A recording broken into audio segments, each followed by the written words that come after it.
Liberou ele, não? Bom dia, paz seja convosco. Estamos aqui nesse domingo, mais uma vez, para meditarmos sobre a palavra de Deus, ainda no livro de Lucas, para aprender mais um pouquinho nesse dia que o Senhor nos deu e que o Senhor nos permite ministrarmos esse estudo bíblico. Antes de iniciarmos, antes de ler nosso texto de meditação dessa manhã, nós vamos fazer uma oração para que Deus venha falar conosco em nome de Jesus. Amém? Feche seus olhos aí onde você estiver e ore comigo. Senhor, nós nos colocamos aqui mais uma vez diante da Tua presença, ó Pai. Te agradecemos, ó Deus, pela oportunidade de estarmos aqui. Te agradecemos, ó Deus, pela palavra que o Senhor deixou para nós, que nos instrui, que nos corrige, que nos ensina. Te pedimos nessa manhã, ó Pai, em nome de Jesus Cristo, que o Senhor venha falar ao nosso coração, que o Senhor venha se revelar a nós através da Tua palavra, que o Senhor venha nos ensinar, que o Senhor venha nos corrigir se preciso for, que nós possamos, ó Deus, estar atentos, ó Pai, à Tua palavra, aquilo que o Senhor nos ensina e aquilo que o Senhor quer nos ensinar nessa manhã, em nome de Jesus Cristo. Amém, graças a Deus. Amém. Nós seguimos a nossa lição hoje, lição 9. O título dela, Deus é um Pai bondoso. Glória a Deus. Nós vamos meditar sobre um texto que eu preguei ele há poucos dias aqui na igreja. Pode colocar lá. Que está registrado em Lucas, no capítulo 15. Nós vamos começar lendo a partir do versículo 17, mas depois nós vamos voltar um pouquinho para entender bem o texto. Lucas 15, 17 e 24. Diz assim a palavra do Senhor. Caindo em si, ele disse: quantos empregados de meu pai têm comida de sobra, e eu aqui morrendo de fome? Eu me porei a caminho e voltarei para meu pai, e lhe direi: Pai, pequei contra o céu e contra ti. Não sou mais digno de ser chamado teu filho. Trata-me como um dos teus empregados. A seguir, levantou-se e foi para seu pai. Estando ainda longe, seu pai o viu e, cheio de compaixão, correu para seu filho e o abraçou e beijou. O filho lhe disse: Pai, pequei contra o céu e contra ti. Não sou mais digno de ser chamado teu filho. Mas o pai disse aos seus servos: depressa, tragam a melhor roupa e vistam nele. Coloquem um anel em seu dedo e calçados em seus pés. Tragam o novilho gordo e matem-no. Vamos fazer uma festa e comemorar. Pois este meu filho estava morto e voltou à vida. Estava perdido e foi achado. E começaram a festejar. Glória a Deus. Aleluia. O capítulo 15 do livro de Lucas, ele nos traz 3 parábolas. E nessas parábolas, o objetivo de Jesus era confrontar os seus críticos. Porque no início lá do capítulo 15, nós lemos aqui a partir do versículo 17, depois nós vamos voltar no versículo 11, que começa a tratar dessa última parábola, que é a parábola do filho perdido.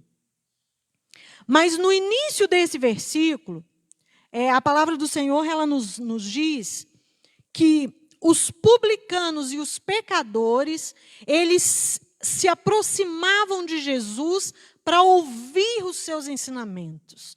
Os publicanos e os pecadores, eles ficavam sedentos dos ensinamentos de Jesus. E nós já aprendemos aqui em aulas passadas que os publicanos eram os cobradores de impostos. Eram as pessoas desprezadas naquele tempo, que as pessoas não gostavam, que as pessoas achavam que roubavam o dinheiro deles, e que eram comparados aos pecadores. Assim como todos nós somos pecadores, né? Mas ali há uma distinção. entre dois grupos, o grupo de religiosos, formado pelos escribas e fariseus, que eram os religiosos da época, nós já ouvimos, eram os professores de escola bíblica, eram aqueles que ministravam a palavra, eram aqueles que observavam a lei de Moisés, eram aqueles que eram muito rigorosos, que achavam que tinham que guardar o sábado, que Jesus não podia curar no sábado, como nós já falamos aqui em outras aulas, e eram também aquelas pessoas que procuravam um motivo para acusar Jesus. Então, olha só, lá no início do capítulo 15 de Lucas, Lucas nos mostra dois grupos de pessoas. Um primeiro grupo que se aglomerava, que juntava. Onde eles sabiam que Jesus estava, eles iam. Porque eles queriam ouvir a palavra. Eles queriam aprender do Senhor. Eles queriam saborear da palavra do Senhor. Assim como nós estamos nesta manhã, fazendo isso. Tentando aprender um pouco da palavra do Senhor, que tanto tem para nos ensinar. E aquelas pessoas que eram os pecadores e os publicanos, eram as pessoas mal vistas, as pessoas todas erradas da época, né, vamos dizer assim, eram aqueles que queriam aprender, eram aqueles que queriam estar perto de Jesus. E aí os religiosos, o que eles olhavam e falavam? Mas olha só, esse Jesus, ele se assenta com publicanos e com pecadores. Né? Eles olham com julgamento para Jesus, porque eles não entendiam que Deus é um Pai bondoso. Aleluia. Deus é um Pai bondoso. Deus é um Pai de perdão. É um Pai que quer nos perdoar. Que queria perdoar naqueles dias e que quer nos perdoar. Jesus veio pregar o amor. Jesus veio pregar as boas novas através da salvação. E ele veio falar essencialmente de amor do Pai. Lucas mostra muito isso, porque Lucas ele nos mostra um Jesus homem, um Jesus que se compadecia com a dor do outro, um Jesus que se preocupava com o outro, um Jesus que se preocupava em curar, um Jesus que se preocupava em abençoar, um Jesus que se preocupava em alimentar o povo, não só de pão e de água, mas da palavra, do Espírito Santo. Um Jesus que os religiosos daquela época não conheciam. Jesus apresentava um Deus, porque Jesus é Deus, né? Jesus é homem, Jesus é Deus, ele é 100% homem, ele é 100% Deus. E ele apresentava um Deus que aquelas pessoas não conheciam, que era um Deus amoroso, um Deus bondoso. E é esse Deus que nós temos acesso. E o livro ele fala de 3 parábolas. Da ovelha perdida, da dracma perdida e do filho perdido. Então, olha só.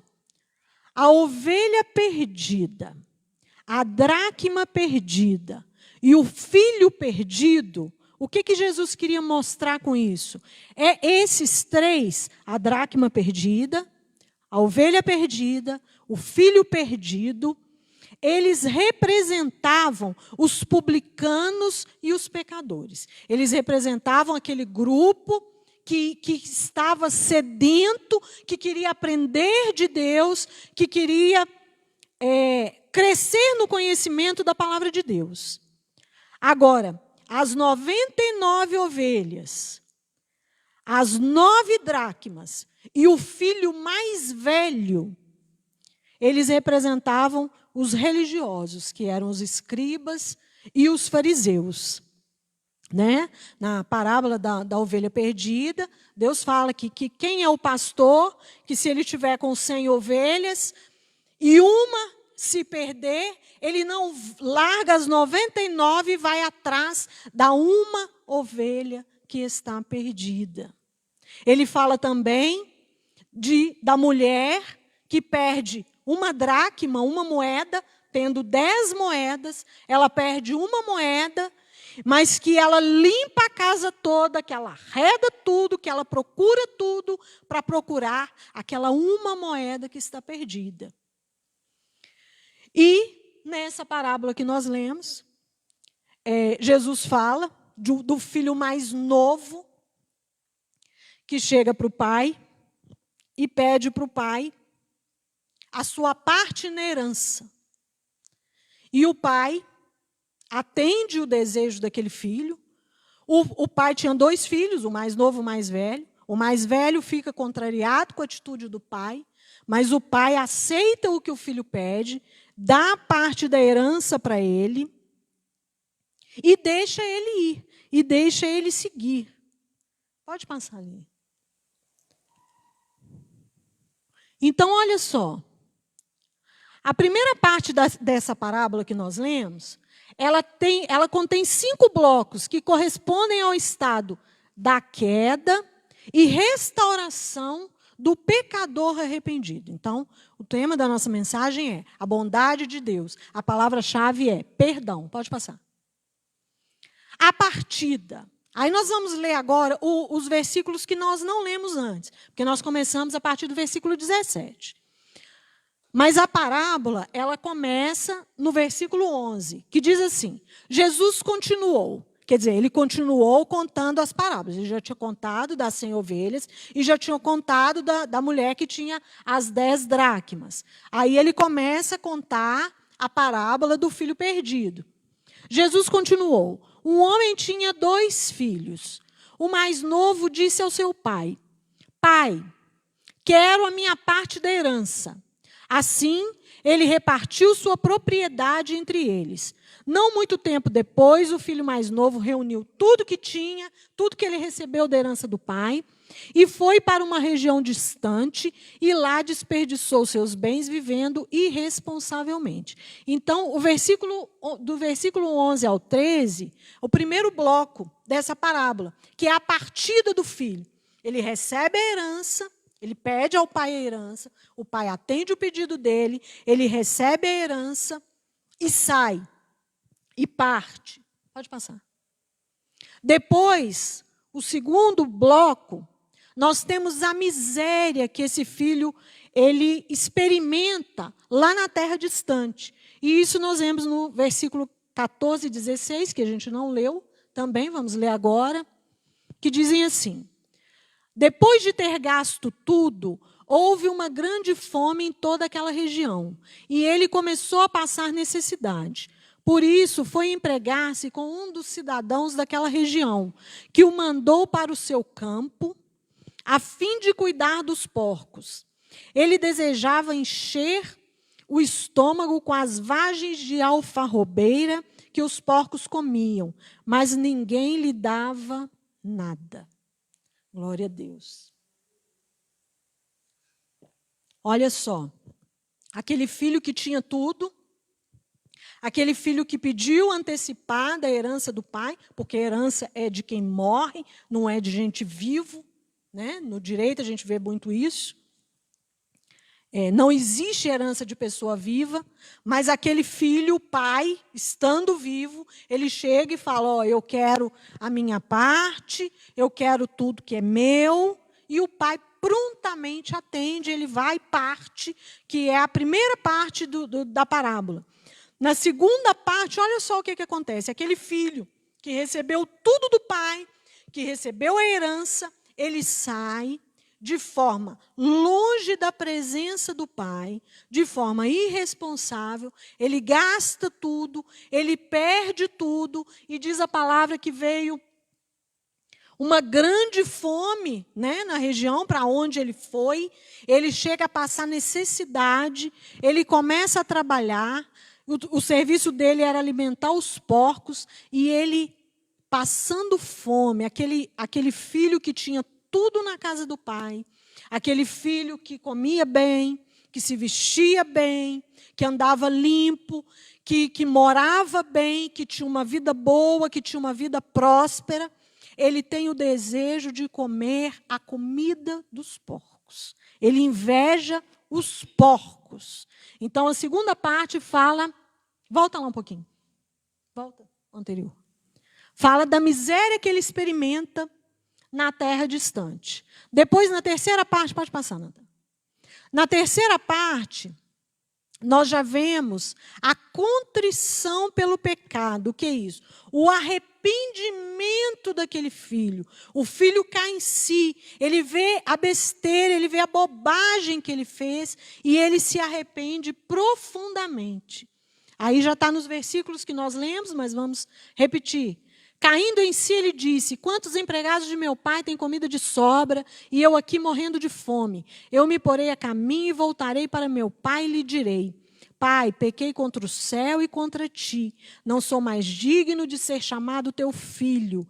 Trata-me como um dos teus empregados. Então, olha só, ele cai em si. A palavra de Deus, ela usa esse termo, olha só, caindo em si. A ficha dele caiu, né? Ele vê, puxa, que bobagem que eu fiz, que besteira que eu fiz. Eu estou arrependido e eu vou voltar para a casa do meu pai. Eu estou arrependido, eu pequei, eu vou voltar, eu vou confessar o meu pecado para o meu pai, eu vou pedir perdão para o meu pai. Depois, o quarto bloco, o retorno à casa do pai. Aí o filho vai e chega na casa do pai. Versículo 20. A seguir levantou-se e foi para seu pai. Estando ainda longe, seu pai o viu e cheio de compaixão.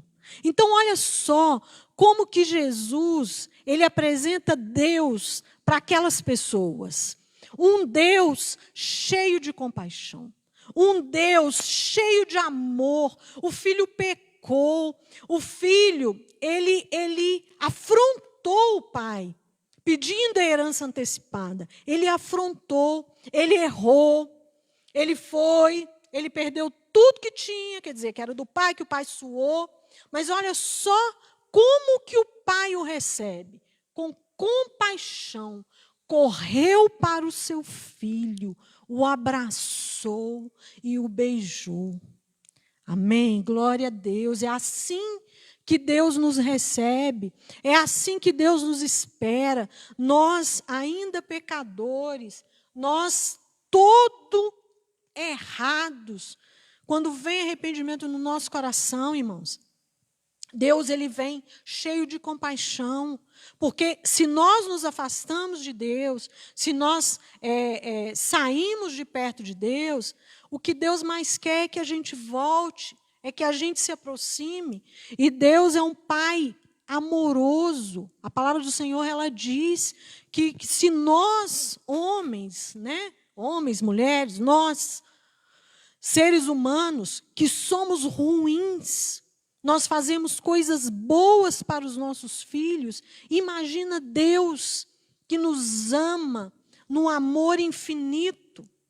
E eu fico imaginando o tamanho desse amor de Deus. Eu sou mãe de 2 filhos. E hoje eu estava dizendo para o meu marido, numa situação que aconteceu, e eu estava dizendo para o meu marido, eu falei, se eu pudesse, eu faria uma bolha em volta da minha filha, do meu filho também, mas é porque é ela que estava no contexto. Falei, eu faria uma bolha e eu não deixaria nada de ruim chegar, nada, sabe? Nada chegar perto. Ele olhou para mim, pastora Clarice, riu e falou assim, leva de volta para o útero. Leva de volta para o útero. Mas é porque é o nosso sentimento. É o nosso sentimento. Imagina se a dor do nosso filho dói em nós. A dor do nosso filho, ela dói. Eu prefiro sentir a minha dor. Eu prefiro sentir a minha dor do que a dor dos meus filhos. Porque por eles eu fico sem dormir, eu fico sem comer, eu fico preocupada, eu choro, eu oro, eu peço a Deus que proteja, que guarde. E eu queria mesmo fazer uma bolha, sabe, em volta deles, assim, não deixar nada de ruim. Assim é Deus conosco. Muito mais é Deus conosco. Só que o que acontece? Aí nós vamos ver um pouquinho mais à frente. Deus, por que aquele filho, quando ele chega para o pai, e fala: pai, me dá a parte da herança. Eu quero ir embora, eu quero receber o que é meu e quero ir embora. Por que que o pai permitiu? Por que que o pai deixou? Não era o correto, não era o usual. Por que que aquele pai permitiu isso? Vamos terminar aqui, nós vamos voltar nessa pergunta. Vai na letra E. A aceitação amorosa do pai. No 5º bloco desse versículo. O filho lhe disse: pai, pequei contra o céu e contra ti. Não sou mais digno de ser chamado teu filho. Mas o pai disse aos seus servos: depressa, tragam a melhor roupa e vistam nele. Coloquem um anel em seu dedo e calçados em seus pés. O pai recebe aquele filho com festa. Depois, ele manda matar um animal. Ele manda fazer uma festa. Ele recebe aquele filho com festa. É a aceitação amorosa do pai o que nos mostra esse versículo. Mas aí vem na pergunta. Passa aí, Natan. Pode passar. A liberdade humana. Deus, Ele respeita o nosso livre arbítrio. Então, por que que a gente quebra a cara na vida? Porque a gente tem essa coisa que chama livre arbítrio. Desde lá do Éden, né? Desde quando entrou o pecado no mundo, Deus nos deu o livre arbítrio. É a possibilidade que eu tenho de decidir se eu vou por esse caminho ou se eu vou por esse caminho. Deus, Ele nos mostra o melhor caminho. Deus, Ele nos orienta no melhor caminho. Mas Ele nos dá a liberdade de escolher. E é exatamente o que essa parábola mostra, que aquele pai, ele sabia o que era melhor para aquele filho. Deus sabia o que era melhor para aquele filho. Não era melhor receber herança antecipada. Deus sabia que ele ia gastar tudo, que ele ia perder tudo, que ele ia voltar arrependido. Mas Deus permitiu. Deus permitiu pelo livre-arbítrio. Então, trazendo para hoje, nós ainda temos o nosso livre-arbítrio. Nós ainda temos a possibilidade de escolhermos. Aí vamos trazer para os nossos dias. Nessa pandemia que ainda não acabou e não tem previsão de acabar, infelizmente, nós ficamos privados de muitas coisas. Uma delas foi nos reunir como igreja, ter nosso estudo bíblico, ter os cultos normalmente. Isso já voltou a acontecer há alguns meses, né? Apesar de estarmos ainda em restrição, mas nós já voltamos. Já é permitido a gente se reunir como igreja, fazer os cultos com 30% da capacidade do local, com uso de máscara, com uso de álcool em gel, com distanciamento de pelo menos 1 metro de uma pessoa para outra, de 1 a 2 metros. E nós estamos aqui na igreja fazendo tudo isso, tanto nos cultos quanto no estudo bíblico. E o que a gente tem observado? Que muitas pessoas ainda, pelo livre-arbítrio, estão como filho perdido, né? Você prefere acompanhar tudo aí do conforto da sua casa, mas não quer levantar cedo e vir para a igreja, porque aí você assiste a hora que quiser, mas não quer vir para a igreja, não quer sentar aqui para participar do estudo, quer assistir só pela transmissão na internet, não quer vir para assistir os cultos, né? A pastora Clarice estava dizendo que tem culto que não vem ninguém, praticamente. E isso é consequência do livre-arbítrio.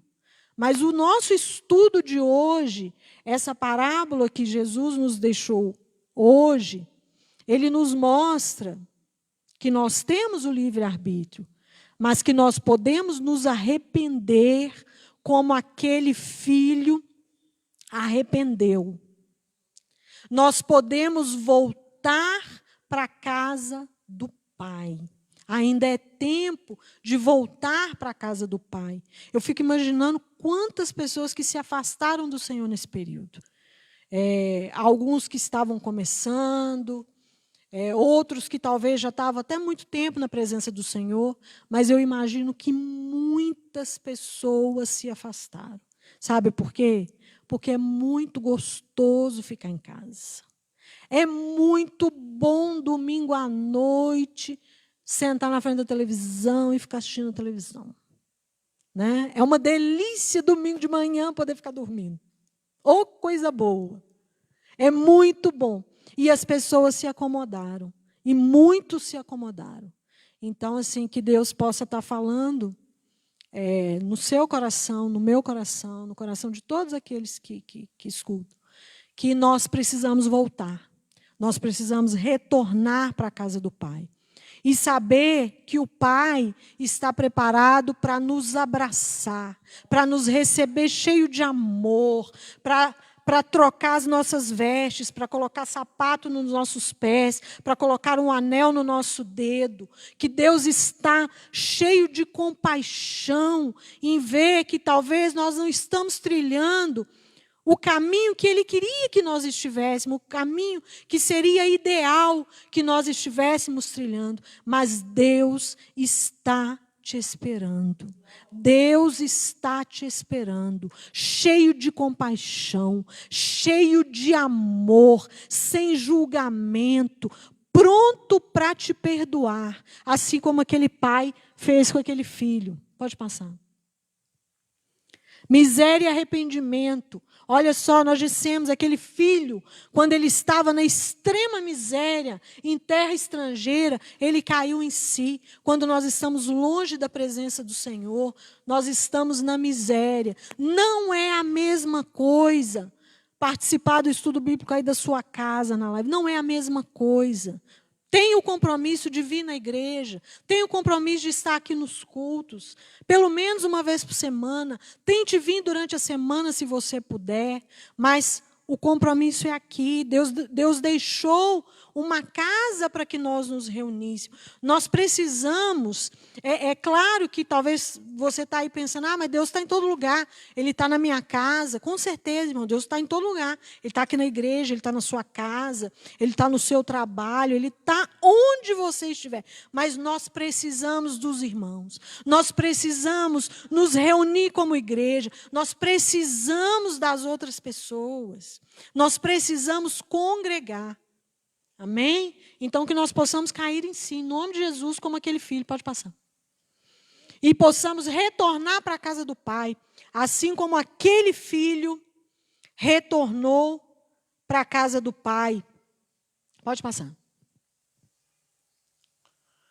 E receber a aceitação do Senhor que aquele filho recebeu. Não com julgamento, não com crítica, mas com compaixão, com amor, fazendo festa. Deus quer fazer uma festa para você. Deus quer te abençoar, porque Ele é Deus bondoso.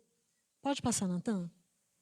Olha só a alegria da casa paterna. A festa que aquele pai fez. Quando aquele filho voltou, ele foi perdoado, ele foi restaurado, ele compreendeu o valor do amor, que nós também possamos compreender o valor do amor de Deus, em nome de Jesus. Amém? Para finalizar, nós colocamos aqui 3 perguntas para você meditar. Você tem um coração disposto a obedecer a Deus? Quais são as consequências do pecado na nossa vida? Nós falamos do livre-arbítrio. Como o amor de Deus tem sido revelado para você? Amém? Que Deus tenha te instruído, te edificado nessa manhã, em nome de Jesus. Vamos encerrar com uma oração, agradecendo ao Senhor. Senhor, nós te damos graças, ó Deus, pelo teu ensinamento, Senhor. Te damos graças por esse dia, ó Pai, que o Senhor nos permitiu estar de pé, que o Senhor nos permitiu acordar, que o Senhor nos permitiu estar aqui. Te agradecemos, ó Pai, pelo milagre da vida. Te agradecemos, Senhor, pelo Pai amoroso, bondoso, cheio de compaixão, cheio de perdão para nos oferecer. Oh, Deus querido, nós não merecemos o teu amor, mas ainda assim o Senhor nos ama de uma maneira que nós não podemos medir, não somos capazes nem de imaginar, ó Deus, que vai muito além da nossa capacidade humana. E nós te agradecemos, Senhor, te agradecemos por esse estudo bíblico, te agradecemos, ó Deus, pela tua santa palavra. Te pedimos, ó Pai, em nome de Jesus Cristo, que o Senhor nos leve guardados debaixo das tuas poderosas mãos para a nossa casa, que o Senhor venha abençoar a nossa casa, a nossa família, abençoe o nosso dia, ó Deus, abençoa, Senhor, o culto da noite, ó Pai, que tudo, ó Deus, seja para a honra e glória do teu nome. Em nome de Jesus. Amém. Graças a Deus. Deus te abençoe. Em nome de Jesus.